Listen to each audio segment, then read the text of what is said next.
My due respect to our professor in quantitative research, Dr. Mardi Buchan, to my fellow teachers, to all of you, good day. This time, I will present to you our assignment about the 5 published research articles in terms of their title, the author, the date of publication, the problem statement, the theoretical framework, methodology, findings, conclusion, and of course, their references. So let's start. My research paper 1 is entitled An Investigation of Teaching and Learning Methods in Information Technology, a case study in a selected high school in KwaZulu-Natal by Joel O.C. Ashama on October 2019. Let me read to you the problem statement of this study. The following questions guided the study to improve effective teaching and learning of information technology or IT and FET education. Thus, answer the following questions. Number 1, what methods of teaching can be employed in the teaching of learning of information technology in FET? Number 2, what are the perceptions and experiences of grade 12 learners about the pedagogical skills of teaching and learning of IT? Number 3, how can an active methods of teaching, perceptions and experiences of teachers improve the pedagogical skills of teaching in the teaching of IT? So let's proceed to its theoretical framework. According to the study, it uses engagement theory, which allows the learner to have a meaningful engage in learning activities through interaction with others and worthwhile tasks. The research methods used the mixed methods research, which combines the elements of qualitative and quantitative research approach. Now, for the role of the researcher in the study, the researcher was in data collection and subsequent data analysis, wherein he or she is using questionnaires, interviews, and observation. Regarding the research population of the study, the research was concentrated on 2 categories of the study groups who were selected as the target of the population. So the population consisted of teachers and all grade 12 learners teaching and learning IT in the target FET school respectively. For its sampling technique, the sample in this case involved 30 participants. Of the 30 participants, 27 were learners, where 3 were teachers. Participants were interviewed, 3 learners and 1 teacher. Okay, so let's proceed to another page. For validity and reliability as part of methodology, it uses retest reliability. The test is applied at least twice over a period in the samples. The results on these 2 tests should be consistent for the reliability test to be passed. For validity, it is again defined as the extent to which the scores represent the variable they are intended to measure. In this case, the chosen sample involves or represents the population of IT learners in South African's high schools. So let's proceed to findings. It was evident in the study that the use of a teaching approach is effective in facilitating assimilation of knowledge. Thus, in combining a method, it encourages the learners to participate in class, which uses the learner-centered approach and the teacher-centered approach, which bring the best from both parties. For the conclusions of this study, it has been established that effective use of demonstration method, role play, and other methods in teaching of IT has benefited both the learners and the teachers. It has improved learners' involvement and interest in IT as well as their performance in the subject. Now let's proceed for the research 2. The title is about exploring effects of incorporating English language in secondary school science education, a case of secondary school physical sciences learners in Pumalanga Province by Alfred Sipho Labani on February 2014. Allow me to read its problem statement. The problem referred can be addressed the following questions. Number 1, what is the importance of incorporating English language teaching in science lesson? What are the appropriate language pedagogical practices that can be used in science classroom that incorporate English language teaching and science? And last, for number 3, can English language teaching in science classroom be used as a tool to improve academic performance and to promote scientific literacy? The conceptual framework of this study is that it uses behavioral theories of learning and how they are related to science and language learning. It also anchored the cognitive learning theories and constructivist theories. For the methodology, as a part of research design, it uses triangulation, where both qualitative and quantitative methodologies were being employed. Of course, a case study for qualitative and quantitative approaches are applied in case study research designs. For sampling, physical sciences learners in grade 10 participated in the study. In grade 10, there are 2 classes of learners that are majoring in mathematics and physical sciences. Initially, 75 learners participated in the study, but for reporting purposes, the results of 68 were used. This is because some of these learners were absent when the pre-test and the post-test were written. For instrument, it uses workbook, interview, schedule, and pre-test and post-test. For the data collection, the study was conducted towards the end of the 3rd term of the South Africa National School calendar. The first step was to receive permission from all 75 participants. Of course, consent was also received from the Pumalanga Department of Education. For the validity and reliability, it is the extent to which an instrument measures that claims to measure. It is vital for an instrument to be valid in order for the results to be accurately applied and interpreted. Now it outlines the implementation of the pilot study with the aim of ensuring the workbook and pre-test and post-test were valid and reliable. The test was moderated by physical sciences teachers. For the data analysis, in the study, the data analysis run concurrently with the data collection. The paragraphs deliberate on how the data was analyzed for both quantitative and qualitative parts of the study. Regarding its findings, the results acquired the video, focus group interview, individual interview, pre-test and post-test were classified, analyzed, and interpreted and discussed. The results indicated that language lessons can indeed not be ignored in the teaching of science. For the conclusion of the study, the study undisruptedly proved that many positive effects result from such an intervention. One of the effects is improving academic performance. It was also discovered that if language lessons are incorporated in science classroom, learners are able to comprehend the science concept and talk about them. In addition, lessons that incorporate language and science are more learner-centered, and learners construct their own knowledge by engaging with the text.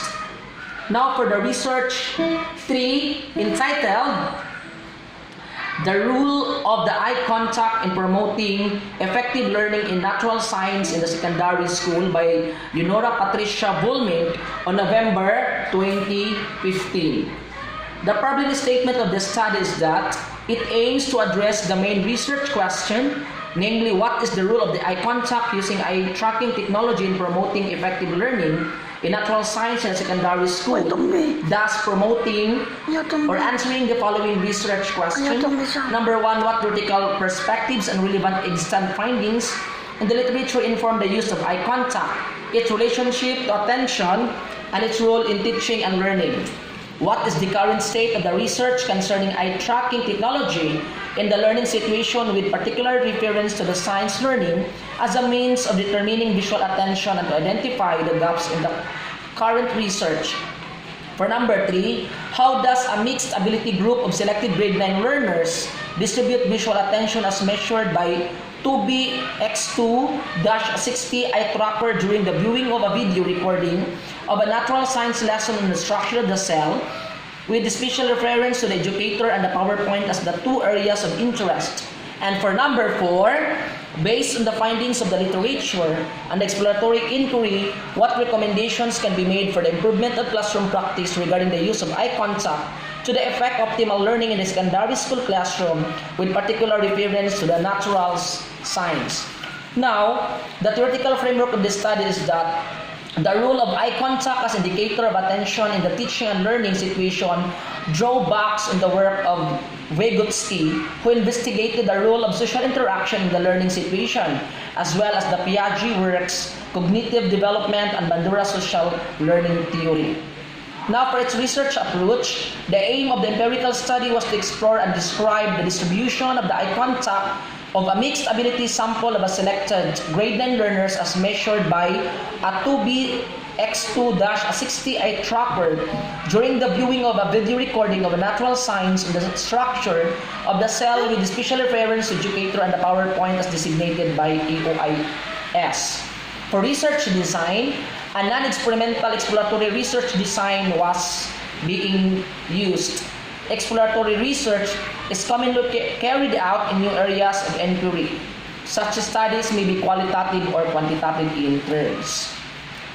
For the sampling, maximum variation sampling was employed to select 12 grade 9 learners, or N equals 12, from the population of 190 grade 9 learners enrolled for natural science at the school.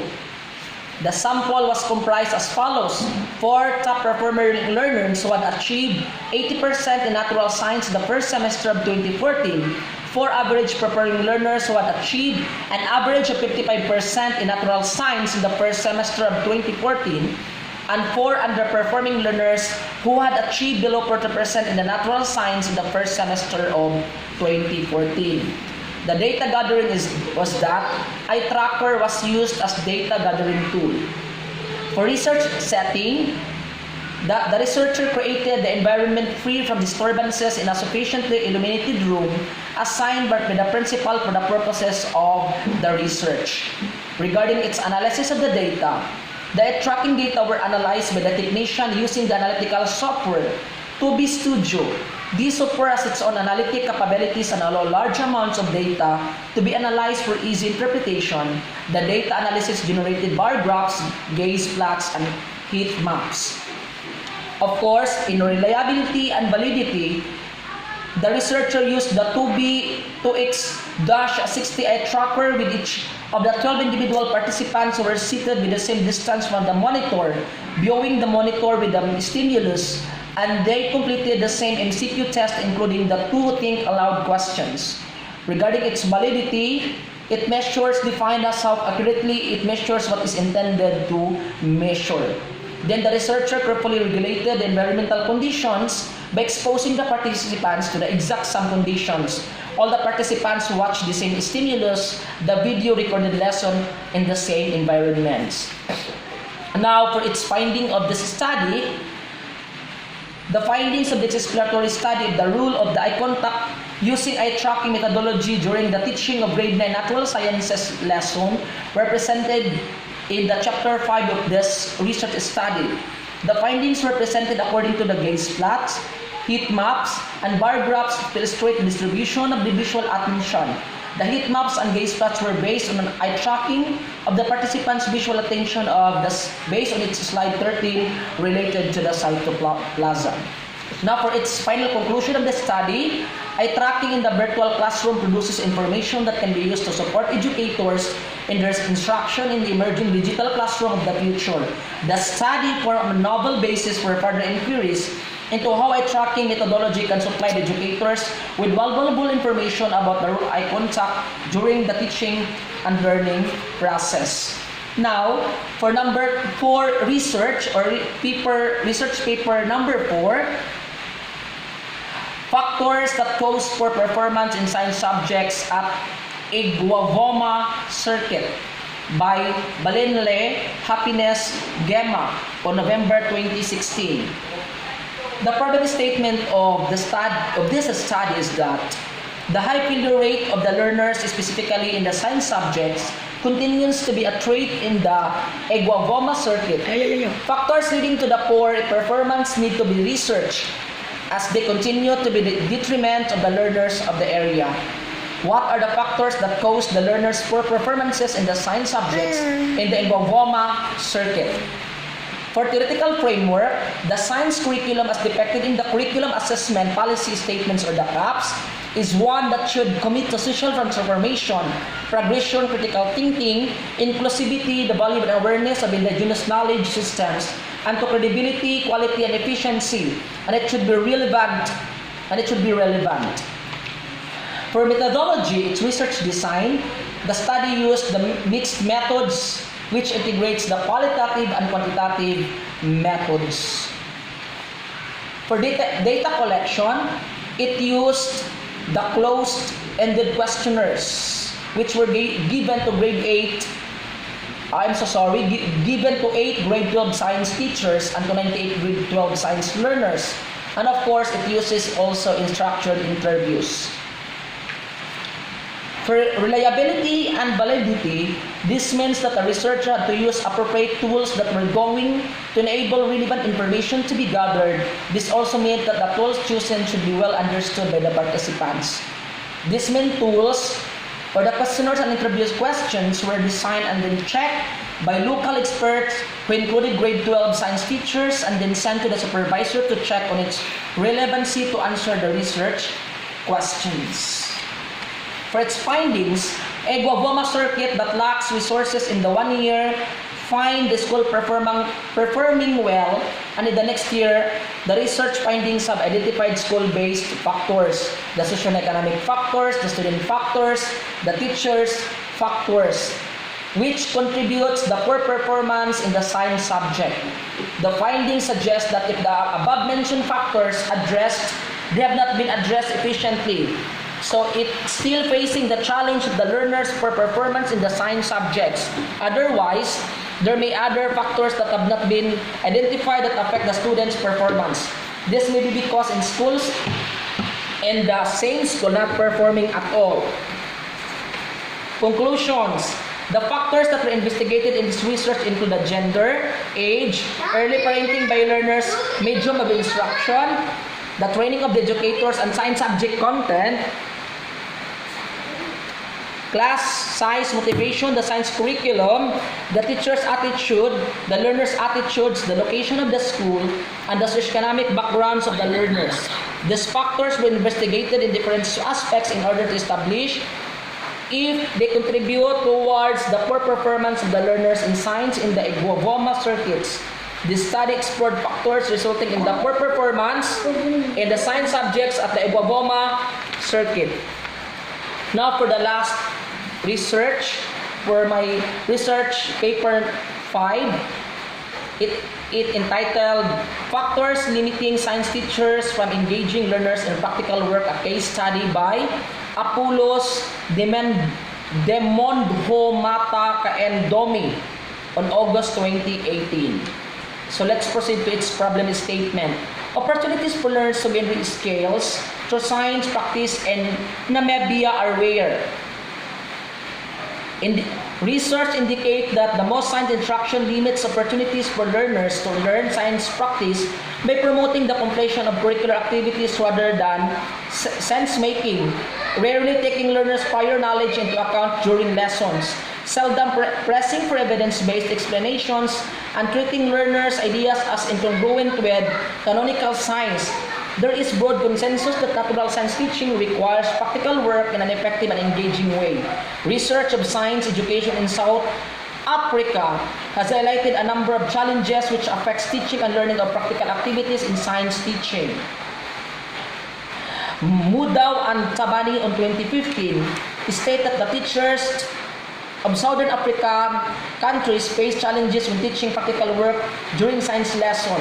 These challenges include negative perceptions towards practical work because practical work is not seen as the basis for the development of a substantive understanding of concepts of science subject.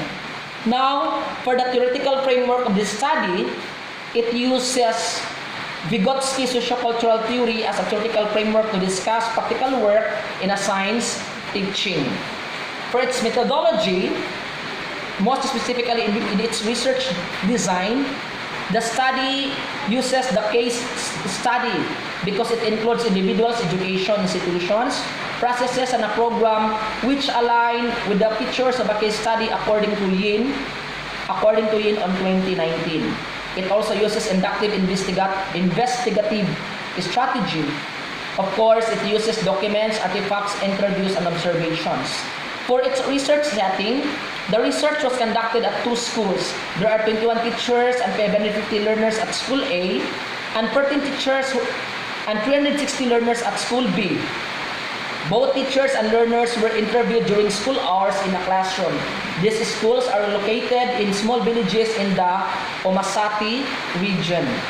For research paradigm, it defines as a study that investigates the quality of relationships, activity, situations, or other materials. Now let's proceed on to the methodology of this study. The section discusses the methods used to arrive at findings at the conclusion of the study. It highlights the demographic profile of the participating schools, explains the data collection methods, sampling the data, analysis, and the validity and reliability of the study. Regarding its data collection and instruments, so it's using Ogongo Circuit School A and the interview, and of course the Omosati in region School B and observation. For the data analysis, it used thematic analysis to analyze the data. And it uses also multiple methods which help the researcher to triangulate to build each type of data collection while at the same time compensating for potential weaknesses in any single approach. So its finding, the implications of findings of this research for science work, and suggest further research for addressing the limitations of the study. The study identified the factors that limit grade 7 science teachers from doing practical work. The study addressed the question, what are the factors limiting grade 7 national science teachers from engaging learners in practical work? Data was collected from schools in Omosati region. The data collection instruments included semi-structured interview, classroom observation, and document analysis. The main themes identified from the data include practical work, the frequency practical work within the daily timetable, teaching strategies, classroom management, amongst others.